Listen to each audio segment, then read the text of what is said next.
이 말씀에 은혜 있으시길 바랍니다. 귀를 기울여라, 들어라, 귀를 기울여라, 교만하지 마라. 주님께서 교만하지 말라고, 들어야 된다고, 귀를 기울여야 된다고 말씀을 하십니다. 이 유다라고 하는 이 나라는 하나님 나라를 얘기하죠. 예루살렘, 유다, 시온, 이스라엘 이런 단어가 나오면 교회를 상징하는 말로 우리는 받으면 됩니다. 교회입니다. 들으라는 겁니다. 들어라.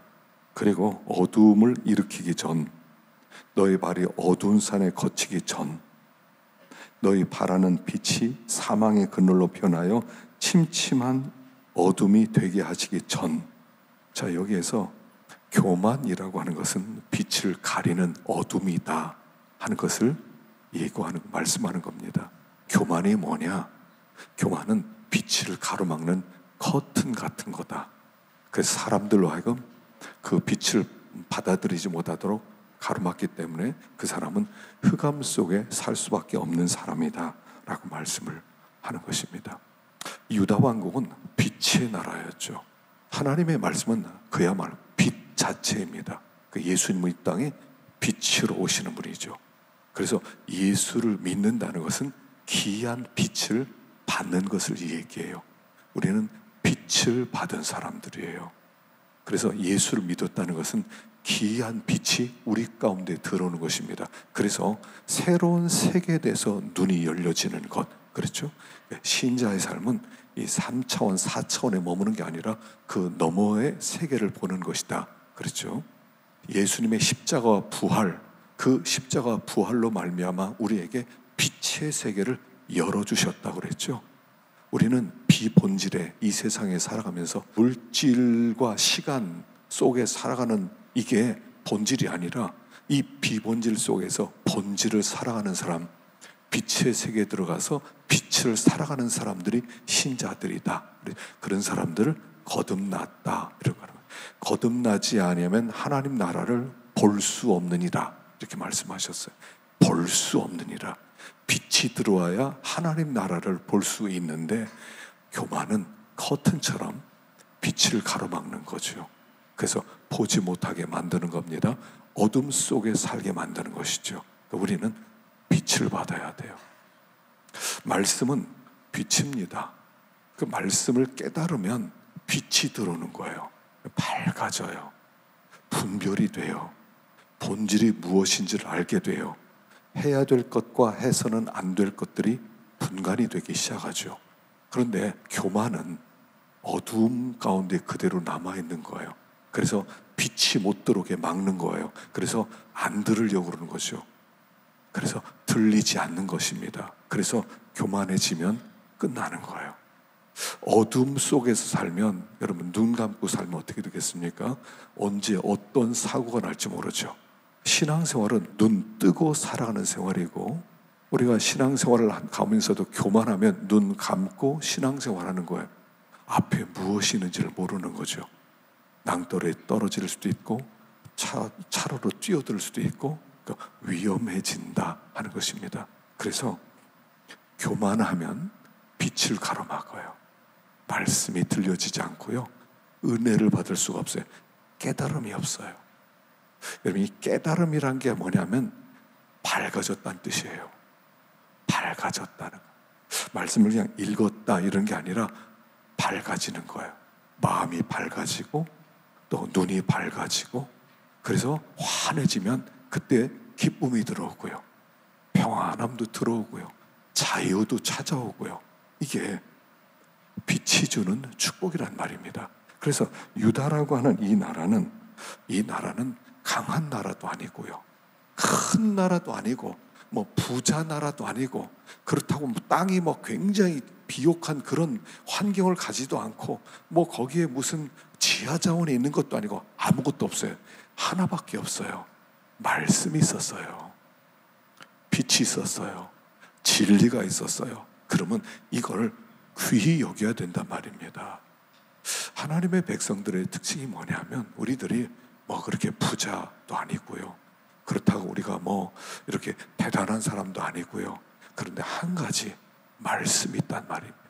우리는 이 말씀 듣는 것을 가장 귀한 보배로 여겨야 되고요, 말씀을 듣기 위해서 더 간절하게 주님 앞에 나와야 되고요. 교만의 반대는 겸손인데, 겸손이란 뭐냐면 간절함이에요. 여기서 말하는 겸손은 간절함이에요. 우리가 하나님의 음성을 좀 듣고 좀 깨달으려면, 나 그거 알아. 그거 알지. 내가 다 들었는데. 이러면은 몰라요. 모르는 거예요. 처음 듣는 것처럼 간절하게 들어야 돼요. 좀 깨닫기를 원합니다. 하나님, 전 참 미련합니다. 저 좀 깨닫게 해주세요.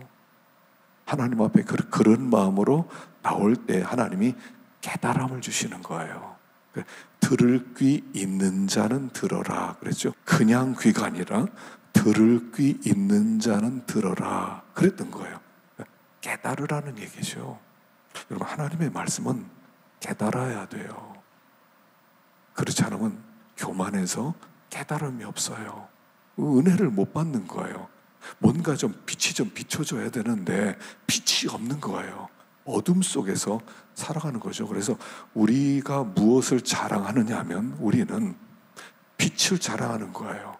말씀을 자랑하는 거예요. 다른 건 나는 없다. 그러나 나는 하나님의 말씀이 있다. 뭔가 마음에 이 말씀이 비춰줘야 돼요. 뭔가 붙잡히는 게 있어야 돼요. 뭔가 내 속에 이렇게 그 오뚜기와 같은 아주 그 심지가 견고한 아주 굵직한 게 있어야 돼요. 그게 우리를 편안하게 만들고 자유하게 만들고 기쁘게 만들고, 이 말씀이 없단 말입니다. 그러니까 가벼워요. 사람이 가벼워. 여러분, 하나님 앞에 말씀을 듣기 위해서 나왔어요. 그리고 말씀을 듣는데 방해된 모든 것들은 다 버리셔야 돼요. 우리의 진짜 관심이 뭐냐면 본질이에요. 본질. 신앙생활 하는데 본질을 자꾸 붙잡아야 돼요. 죽음 앞에 섰을 때 전혀 유익이 되지 않는 것, 그건 다 비본질이에요. 죽음 앞에 섰을 때 끝까지 붙을 수 있는 게 본질이에요. 그래서 요한 클리마쿠스라는 분이 있어요.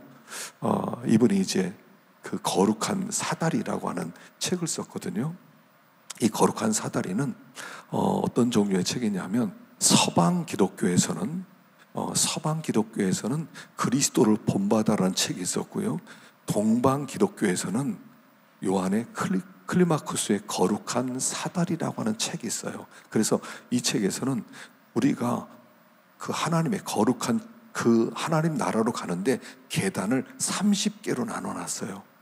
그래서 제가 이제 그걸 하나씩, 매일 하나씩 읽어나가는데, 그리고 그 하나씩 그대로 한번 해보려고 한번 그렇게 해보는데, 둘째 계단이 뭐냐면 이탈이라는 거예요. 이탈.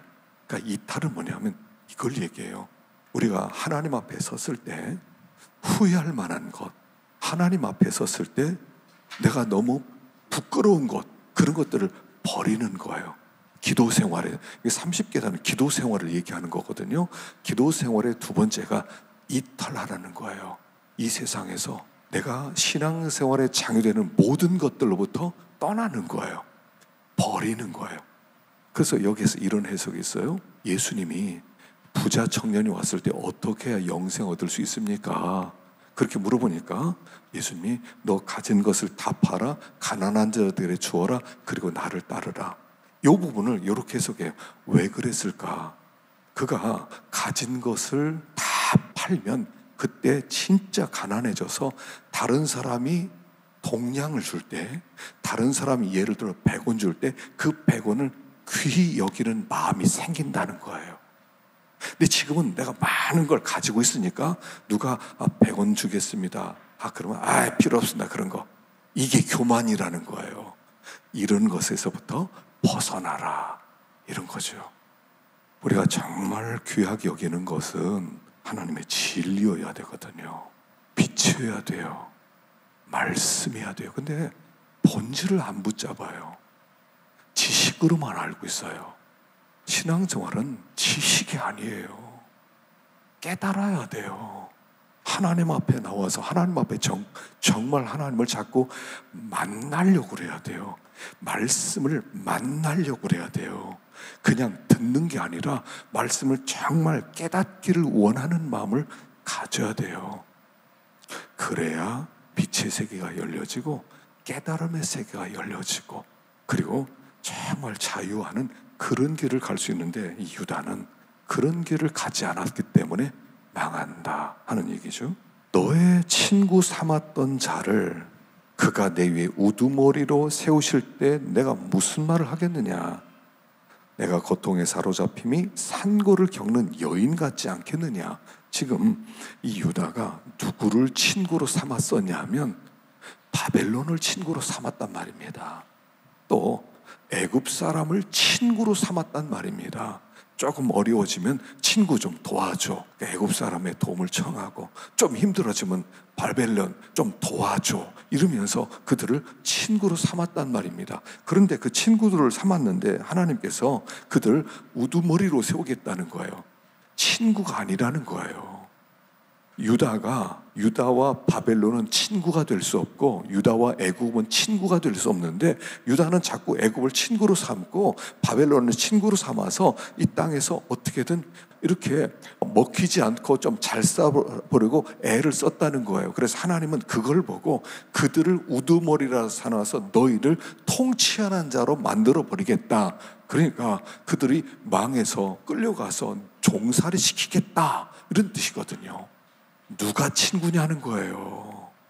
어떻게 유다가 바벨론과 친구가 될 수 있겠냐는 거예요. 어떻게 유다가 애굽 사람과 친구가 될 수 있겠냐는 거예요. 애굽이나 바벨론은 하나님을 모르는 나라거든요. 하나님을 몰라요.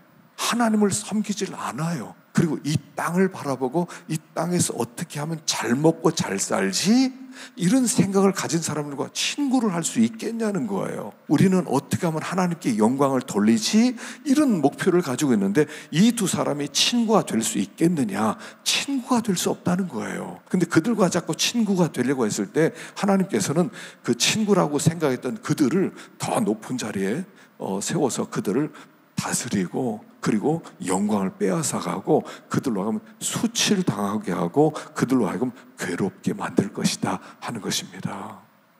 여기 친구란 이 단어는 어떤 단어에서 나오냐면 동질성을 갖다, 연합되다, 이런 뜻에서 나온 단어예요. 이 친구란 단어가. 그러니까 친구란 뭐냐면 동질성을 가진 사람이 친구가 되는 겁니다. 가만히 보면요, 동질성을 가진, 친구를 보면 그 사람을 알 수 있어요. 나라는 사람을 알려면 내 친구를 보면 알 수가 있어요. 왜냐하면 친구는 그 사람의 거울과 같기 때문에 동질이거든요. 어떤 사람은 친구가 되려고 해서 도무지 될 수가 없는 사람이 있어요. 막 친구 되려고 애를 쓰는데 안 돼요. 왜냐하면 질이 달라서 그래요. 질이 달라요. 유다와 바벨론의 친구가 되었다? 친구가 될 수가 없어요. 어떻게 동질성을 갖게 되겠습니까? 친구가 될 수 없는 거예요. 근데 그들을 친구로 삼으려고 할 때 하나님께서 유다를 하나님 이렇게 징계하시겠다 하는 것입니다. 그래서 그러면 누가 우리의 친구냐? 어떤 사람이 우리의 친구가 될 수 있냐면 주를 경외하는 사람들, 주의 법도를 지키는 사람들이 친구예요. 하나님을 모르는 사람은 친구가 될 수 없어요. 인간적으로는 가까워질 수 있어요. 여러분, 밥 먹잖아요. 세상 사람들은 밥 먹으면 친해져요. 밥 먹으면 어느 정도 친해져요. 근데 믿는 사람은 밥 먹는다고 안 친해져요. 믿는 사람 맨날 밥 먹자고 그래요. 세상 방법이거든요. 세상 방법은 밥 먹는 거예요. 밥 먹고 그 다음에 술 한잔하고, 그리고 뭐 옛날 딱 털어놓고 잘 지내보자, 그럼 가까워져요. 근데 예수 믿는 사람은 그렇게 안 친해져요. 영적인 존재이기 때문에요. 그렇게 호락호락 안 넘어가요. 하나님이 우리 속에 믿음을 주셨고 깨달음을 주셨고 심지를 주셨기 때문에 밥 먹는다고 해결되지는 않아요. 그래서 어떤 사람이 친구냐면 주를 경외하는 사람은요, 그냥 눈빛만 봐도 알아요. 말 한마디만 딱 하더라도 친구네, 나랑 같네, 금방 알아요. 눈빛만 봐도 아는 사람 있잖아요. 말만 들어도, 얘기는 안 하지만 저 사람하고 나온 생각이 같구나, 이런 게 있잖아요. 그 사람과 난 동질이라는 얘기예요. 그래서 여기에 주를 경외하는 사람, 주의 법도를 지키는 사람들을 친구로 삼고, 예수님이 누구를 친구로 삼았냐면요, 나의 명하는 대로 행하면 친구라. 종은 주인이 하는 것을 알지 못하는데 친구라 한 이유는 내가 내 아버지께 들은 것을 너에게 다 알게 하였음이라. 예수님 친구가 누구냐면 아버지의 뜻을 아는 사람. 예수님 친구예요. 아버지의 구원 계획을 아는 사람, 그 사람이 친구예요. 구약에는 종이란 단어가 나와. 여호와의 종, 모세에게 여호와의 종이라고 했죠. 아브라함에게 한 번 썼어요. 나의 종, 내가 하려는 일을 나의 종 아브라함에게 숨기겠느냐. 그리고 여호수아에게 몇 번 썼다고 그랬죠. 다윗에게도 몇 번 쓰고요, 다니엘에게도 한 번 쓰고요. 그 다음에 많이 안 썼어요. 구약에서 종이란 단어, 그래서 이방 사람에게는 느부갓네살을 종이라고 한번 썼고요, 고레스를 종이라고 한번 썼어요. 그리고 이 땅에 오실 예수 그리스도, 그를 나의 종, 이렇게 썼어요. 종이란 용어는 구약에서 아주 영광스러운 용어였어요. 이 종이란 단어는 어떤 사람에게 썼냐면 하나님의 섭리 가운데 하나님의 구원 계획에 동참했던 사람을 종이라고 불렀어요. 하나님이 하려는 일, 모세, 하나님이 이스라엘 백성을 건져서 홍해를 건너서 광야 훈련을 시킨 다음에 그 가나안 땅에 들어가게 하려는구나 하는 하나님의 그 구원의 경륜을 알았던 사람, 그리고 거기에 쓰임 받은 사람을 종이라고 불렀는데 신약에서는 그를 친구라고 부르는 거예요. 종과 친구는 그래서 같은 맥락 속에 있는 단어죠. 우리가 주님의 친구가 된다는 것은 이겁니다. 하나님의 구속의 계획을 알고, 그리고 그 구속 계획에 어떤 모양으로든 쓰임 받는 사람, 그 사람이 친구다 하는 것이에요. 우리가 그럼 친구냐 하는 거죠. 주님의 구원 계획을 알죠. 하나님 나라를 세우시겠다. 하나님 나라, 이 시간 세계 속에 하나님 나라를 세워나가는 거죠. 그래서 하나님 나라를 세우는데 우리가 그 하나님 나라를 세운 일에 쓰임을 받을 때에 하나님 저를 좀 사용해 주세요. 하나님의 이 영광의 나라를 세우는데 저를 좀 사용해 주세요. 그래서 하나님 나라에 우리가 십자가를 지고 정말 하나님의 구원 계획 속에 자기를 부인하면서 쓰임 받을 때 그를 친구라고 부르는 거죠. 구약적으로는 여호와의 종이 되는 거죠. 그래서 예수님도 그렇게 쓰임받았고 고레스 왕도 쓰임받았죠. 느헤미야도 쓰임을 받았어요. 느부갓네살 왕도 쓰임을 받았고요. 다윗을 만나니 내 마음에 합한 사람이라, 내 뜻을 그를 통하여 다 이루리라. 친구죠. 이 종이란 말입니다. 그래서 하나님의 그 섭리를 알고 그 구원 계획에 쓰임받는 사람, 그를 친구다 하는 거예요. 그럼 우리의 친구가 누구냐 하는 것이죠. 그래서 신앙생활도요, 서로 마음이 맞는 사람들이 있어요. 뭐 나이는 다른데 10년 차이 나고 10년 아래지만 마음이 맞는 사람이 있어요. 질이 같은 사람이죠. 질이 같은 사람이어서 그런 사람하고 만나서 얘기하면 편안하고 오래 같이 있고 싶고, 그 다음에 여행도 같이 가고 싶고, 그런 사람이 있잖아요. 여기 하나님을 경외하는 마음과 하나님의 뜻을 함께 이루고 싶은 그런 마음을 보는 사람이 친구인데, 유다는 친구를 잘못 사귀었어요. 바벨론과 친구하려고 그래, 애굽과 친구하려고 그래서 같이 망하는 거예요. 신앙생활 할 때도요, 여러분 안 믿는 친구들과 교제할 때 목적을 가지고 교제하세요. 이 사람 전도해야 되겠다. 그럼 가까이 하셔서 잘해주기도 하고요, 또 식사도 하고요, 복음 얘기도 하고요. 그런데 그냥 그런 거 없이 그 친구는 친해, 그냥 같이 만나서 얘기하고 그냥 밥이나 먹고 그렇게 하자. 여러분 그건 좋은 건 아니에요. 목적을 가지고 꼭 만나셔. 그렇지 않으면 한쪽이 끌려가게 돼 있어요. 친구는요, 하나를 끌어오든지 끌려가든지예요. 믿음 없는 사람과 함께 있으면 끌려가든지 그 사람 데려서 믿음 있게 만들든지 둘 중에 하나예요. 그래서 정말 좋은 교제가 있어야 된다 하는 것입니다. 구수인 아프리카 사람을 얘기하죠. 흑인을 얘기합니다. 흑인이 피부를 변화시킬 수 있겠느냐?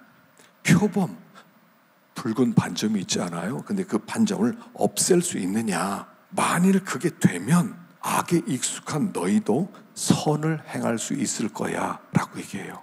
그러니까 무슨 얘기냐면, 아프리카 사람이 피부를 백인처럼 희게 만들 수 있나요? 내가 때를 미는 것처럼 막 밀든지 피부 이식 수술을 하든지 그러면 피부가 바뀌나요? 예전에 그 마이클 잭슨이 흑인 아닙니까? 이분이, 이 마이클 잭슨이 세상을 떠났지만 이 사람이 너무 자기가 흑인인 것에 대해서 너무 큰 컴플렉스가 있어요. 그 사람이 돈을 어마어마하게 많이 벌었는데 그 돈의 수많은 부분을 피부 바꾸는 데 썼어요. 피부 바꾸고 이 머리가 꼬불꼬불한데 그거 펴는데, 그래서 막 피부 이식을 얼마나 많이 했는지, 성형을 너무 많이 해서 나중에 몸에 이게 정상이 안 될 만큼, 난 병이 들 만큼 아주 그랬는데 결국 흑인이었어요. 못 바꿔요. 표범이 자기가 반점을 막 다 나 밀어주세요. 나 다시 막 이 반점 없애고 내가 진짜 깨끗한 그런 표범이 되고 싶어요. 안 돼요. 불가능하다는 거예요. 그러면 무슨 뜻이냐면, 악에 익숙한 너희도 만일 흑인이 백인으로 피부를 바꿀 수 있다면 너희도 선을 행할 수 있는 사람으로 변화될 수 있을 거야, 이런 뜻이에요. 그럼 그게 가능하다는 얘기예요? 불가능하다는 얘기예요. 우리 인간의 힘으로는, 우리는 원래 우리 속에 태어날 때부터 타락한 본성을 가지고 태어났어요. 타락한 본성을 가지고 있어서 태어났어요. 내가 다른 사람에게 얘기 안 할지라도, 내가 의롭게 사는 흉내를 낸다 하더라도 내 속에는 난 잠재적 살인자예요. 잠재적 나는 강간자고요. 잠재적 사기꾼이고요. 기회만 주어지면 이게 꽃을 피울 텐데 기회가 안 주어져서 그냥 있을 뿐이에요. 그걸 우리는 들보라고 부르잖아요. 들보예요. 안 그런 척 아무리 하더라도요, 우리 속은 표범이에요. 우리는 흑인이에요. 우리 힘으로는 선을 행할 능력이 없어요. 이걸 인정하는 것에서부터 구원이 시작되는 거예요. 하나님 앞에, 하나님, 저는 절망적인 존재입니다. 주님, 저는 표범입니다. 표범. 주님, 저는 흑인입니다. 내 속에 있는 이 들보는 내가 어떻게 한다 하더라도 내가 어찌할 수가 없습니다. 내가 선을 행하고 싶은데 원치 않으려는 악을 나는 행하고 있습니다. 그래서 나는 나도 모르게 죄의 법 아래 이끌려오는 나 자신을 봅니다. 오라, 곤고한 사람이로다. 이 고백이에요. 이 고백을 매일 하라는 거예요. 매일 해라. 그걸 회개, 메타노이아라고 부르는 거예요. 회개는 그거예요. 오라, 오라, 곤고한 사람이로다. 이 사망의 몸에서 누가 나를 건져내랴 하면서 하나님 앞에 엎드리는 거예요. 하나님, 악에 익숙한 저희는 선을 행할 능력이 없는 아프리카 사람입니다. 하나님, 저 좀 도와주세요. 저 좀 불쌍히 여겨주세요. 지금 여기 이 예레미야에서 사실 처음부터 끝까지 무슨 얘기를 하냐면, 너희는 안 돼, 너희는 소망이 없어, 너희는 멸망당할 수밖에 없어를 계속 말씀하는 거예요. 너희는 어쩔 수 없어. 그걸 깨달아야 돼. 그걸 깨닫도록 하기 위해서 뭐 전쟁도 있고, 그 다음에 뭐 이렇게 병도 들고, 그 다음에 뭐 기근도 들고, 나중에 나라도 망하고, 나중에 끌려가기도 하고, 별별 일들이 다 있게 만드는 이유는 뭐냐면, 이게 깨닫기가 어렵다는 거예요. 나 아프리카 사람입니다. 나 구수 사람입니다. 나 표범입니다. 이걸 인정하기가 너무 어렵다는 거예요. 인정 안 한다는 거예요. 우리가 수양을 좀 더 하고, 우리가 조금 더 노력하고, 우리의 의지를 다 동원시키면 우리는 얼마든 선을 행할 수 있다라고 생각하는 게 사람이라는 거예요. 그래서 구약 성경에서 계속 그 얘기하는 거예요. 왜 실패를 계속 보여줘요? 아이 바보들, 저것들 왜 실패해? 아, 저 바보 같은 것들. 그게 아니라 네가 이래. 구약 성경 바로왕을 보여주면서 바로왕이 저렇게 10번씩이나 어리석게 하나님의 기적을 보면서도 왜 그렇게 계속 거역을 해요? 그게 인간이야. 그게 우리의 죄성이야. 그게 나야. 이걸 보여주는 얘기예요. 소망이 없다는 얘기를 계속 하는 거예요. 종교라고 하는 것은 너 소망 있어, 난 할 수 있어, 우리는 왜 그걸 못해, 얼마든지 할 수 있지. 유명한 그 신학자 중에 오강남이라는 신학자가 있어요. 이분이 쓴 유명한 책에 예수는 없다라는 책을 썼죠. 예수는 없다라는 책을 썼는데 그 책이 나오자마자 기독교계에서 막 반발을 해가지고 그 책을 폐기 처분한 적이 있어요. 폐기 처분해버렸어요. 예수는 없다. 여러분 제목부터 얼마나 도전적입니까? 근데 원래 제목은 뭐냐면 그런 예수는 없다였어요. 그런데 책방에서 많이 팔아먹으려고 예수는 없다야 사람들이 막 정신이 번쩍 나서 팔릴 것 같으니까, 그래서 이제 예수는 없다 이렇게 했는데, 그래서 이제 그게 사실은 나중에 이제 개정판이 나오면서 엄청나게 많은 사람들이 읽었어요. 내용은 간단해요. 뭐냐면 모든 종교는 다 같다는 얘기예요. 왜 기독교 니네만 옳다고 하느냐? 너희들 참 어린애들 같다. 하나님이 그런 하나님, 누구는 사랑하고 누구는 미워하는 그런 유치한 하나님이냐? 왜 구원이 교회만 있다고 하느냐? 구원받기도 얼마든지, 교회 밖에도 구원이 얼마나 있고, 종교를 다 돌아보면 결론은 다 똑같은 거다. 우리 하나 되어서 서로 사랑하면서 행복하게 지내자. 하나님이 원래 그런 하나님인데 니네가 하나님을 잘못 깨닫고 기독교를 잘못 이해해서 그렇다. 그런 내용의 책이에요. 아주 굉장히 그럴듯해요. 또 도움되는 부분도 많이 있어요. 우리 기독교인으로 하여금 아주 이렇게 살면 안 되겠다는 자극도 많이 줘요. 근데 핵심적으로 하나를 놓친 게 있어요. 이분이 하나를 놓친 게 있어요. 인간은 죄인이라는 거예요. 이건 인정을 안 해요. 이건 인정 안 하고 할 수 있어요. 모든 종교의 수양이 다. 그래서 나중에 다른 종교들 보세요. 얼마나 사랑합니까? 너무들 이렇게 서로 섬기면서 살지 않습니까? 자, 산골짜기에 사는 사람도 신을 잘 섬기고 그들도 서로 웃으면서 도와가면서 하는데, 그런 사람을 다 죽이면 하나님은 너무 유치한 거 아닙니까? 그런 유치한 하나님을 어떻게 섬깁니까? 기독교인 정신 좀 차려요. 그런 내용이거든요. 그분도 이제 크리스천 가정에서 자라는데, 어릴 때부터 이렇게 쭉 자라면서 그런 환경 속에서 비교 종교학을 공부하다 보니까 그런 결론을 내렸어요. 한 가지를 몰라요. 인간은 죄인이라는 거예요. 그 한마디면 그런 예수는 없다 책을 뒤집어 버릴 수 있어요. 인간은 죄인이다. 이 말씀이 구수인이 피부를 변하게 할 수 있느냐? 표범이 반점을 없앨 수 있느냐? 그렇다면 악에 익숙한 너희도 선을 행할 수 있으리라. 인간은 원래 그 속에 내재적 들보와 같은 악이 있다는 거예요. 인간은 안 된다는 거예요. 인간은 불가능하다는 거예요. 이걸 발견해야 돼요. 하나님, 저는 안 됩니다. 제 실력으로는 안 됩니다. 하나님, 저 좀 어떻게 좀 불쌍히 여겨주세요. 여기에 있는 거예요. 그래서 이 결론이 이렇게 나옵니다. 네가 이렇게 했기 때문에 이제 너에게 내가 분깃을 주겠다. 너의 몫을 주겠다. 네가 나를 잊어버리고 거짓을 신뢰했기 때문에 내가 내 치마를 얼굴까지 들쳐서 내 수치를 드러내고 너의 간음과 사악한 소리와 들의 작은 산 위에 내가 하는 음란과 음행과 과정한 것을 내가 벌하겠다. 그리고 하시는 결론이 이거죠. 화 있을 진 예루살렘이여, 내가 얼마나 오랜 후에야 정결하게 되겠느냐? 네가 이런 재앙을 받고 이런 고난을 받고 너 언제쯤 정결해질래? 마치 알았습니다, 하나님 잘못했습니다, 정결해지겠습니다, 이 고백을 원하는 것 같죠? 그런 고백을 원하는 게 아니에요. 너희는 정결해질 수 없어. 그래서 내가 너희를 정결하게 만들어 줄게 하는 얘기가 뒷부분에 나오거든요. 맑은 물을 너희에게 뿌려서 너희로 정결하게 하고. 누가요? 내가. 그래서 레위기서와 민수기서에 쭉 나오는 게 정결하게 하는 속죄물이 있죠. 속죄물을 만들려고 그러잖아요. 그래서 사람이 부정하게 되었을 때 그 정하게 만든 물을 뿌리면 그 정해지는 거 있잖아요.